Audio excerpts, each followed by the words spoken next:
So nagmamasa kami ng pandesal ngayon dito. So niro-roll namin ngayon yung pandesal. O ayan, binabaston niya. So meron kaming breadcrumbs na ginagamit. O diba, yan ang breadcrumbs hinahalo ko kasi yung babaston. So nagbabaston kami ngayon ng kasama ko. So kailangan naming matuto, lalo na ako gusto ko matuto niyan. O yun, so yan, nagbabaston kami niyan. So yung mga breadcrumbs na yan, ginagamit namin yan para hindi magdikit yung mga pandesal, yung dough. So yung dough na yan, kailangan ng breadcrumbs. Kasi kapag walang breadcrumbs, magdikit yung dough na yan. So diba, ang dami namin binaston, o diba? Yan yun. So ang daming dough na binabaston pa lang yan. So yan, yan sa table na yan, o. So yan yan. Ngayon, ito yung paggawa naman ng pagputol-putol. Pagputol na maging ganyan siya. Para di rin magdikit. So, importante talaga yung breadcrumbs ng pandesal. So, yung breadcrumbs galing din sa pandesal yan. O, ito na yun. So, bago kami, ito na yung paggawa namin ng palaman.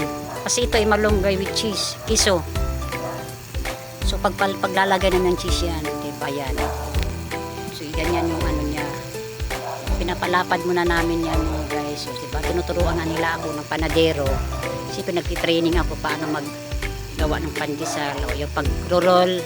Habang niro-roll ko yan, meron na yung palaman na kiso sa loob. So, pabagal ako niyan mag-roll kasi nag-aaral pa lang ako para matuto ako dyan. Tinuturuan ako ng master panadero dyan.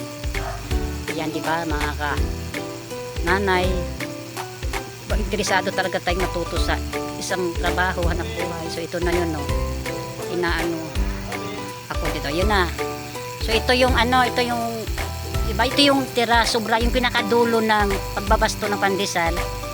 Ito ngayon yung binibilog kasi ang dulo ng baston meron doon natira pandesal. Ito yung mga tira, so binibilog namin para walang sayang, para magiging pandesal ulit. So nakaporma siya na pabilog. Thank you guys for watching.